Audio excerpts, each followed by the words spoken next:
Hi, my name is Matthew Doyle. I've been in the games industry since the year 2000. Today I'm going to talk to you guys about game design. So as a game designer, you're going to have a lot of different roles. As I said, you're going to either be a gameplay designer itself, a systems designer, or a level designer, and there are a lot of other titles kind of in between. Each one of those types of designers focuses on different priorities in a larger development project. But again, if you're a small studio, you might be the only game designer on the studio, and in that case, you're probably going to be doing all of those things. So game design is all about designing the fun in the game. So a game can look really good these days, but if the game is not fun to play, no one's going to want to play it, right? So it's pretty important what you do as a game designer. And obviously, until you have fully fleshed out the game, the rest of the team can't really get started working. So your job is pretty critical in the beginning. And sometimes as a game designer, you'll have to make decisions throughout the game development process that affect the gameplay. And a lot of your decisions are also going to affect the art and programming side of things. Now, there are a lot of ways to design a game. Obviously, the very first thing that you're going to want to do is come up with the game's concept. What is it that you're doing? What is it that makes it fun? Is it a shooter? Is it a scrolling platformer game? Is it a puzzle game or an RPG? That's one of the first things you need to determine.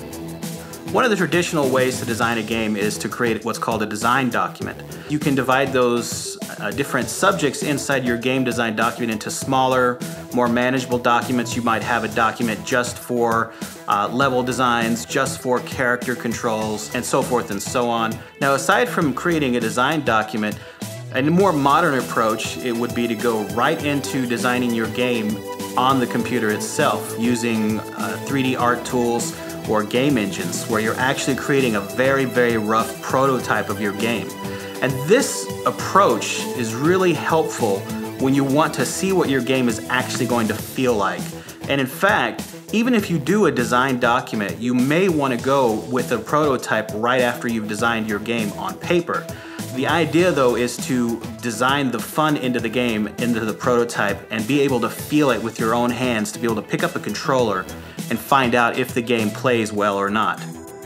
Another thing game designers often do is create what are called tone videos. Basically what a tone video is you go out and you collect video footage from popular movies or whatever you might find laying around on your computer, and then add some sort of background music that fits the tone of your game. So in the case of an action game, you might have lots of footage from a lot of big budget action movies with a really exciting soundtrack. And that tone video, the whole purpose of that is just to kind of help people see in a visual way what it is you're trying to accomplish with your game, what kind of emotions you want your game to convey. Now, if you're a level designer, you actually probably are going to be a little more artistically inclined because as a level designer, you generally have to create a level on paper.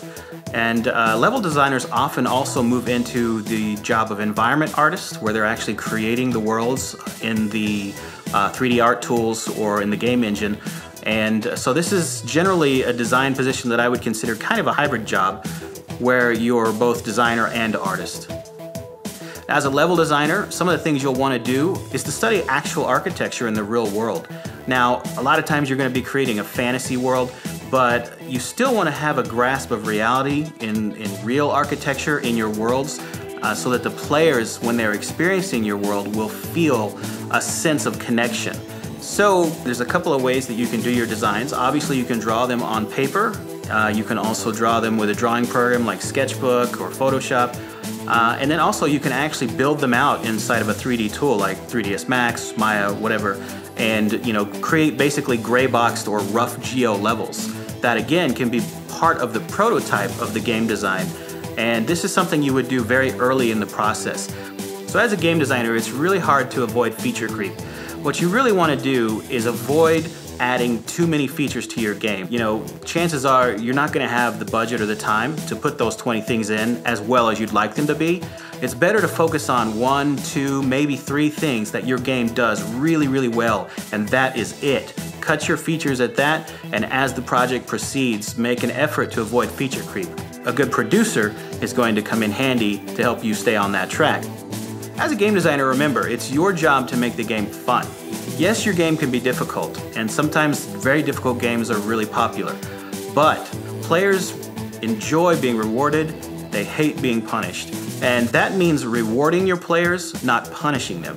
You don't want to make your game so ridiculously hard that most people can't even finish it. And at the same time, you want to make sure that as your players progress through the level, you're giving them appropriate rewards for the things they've done.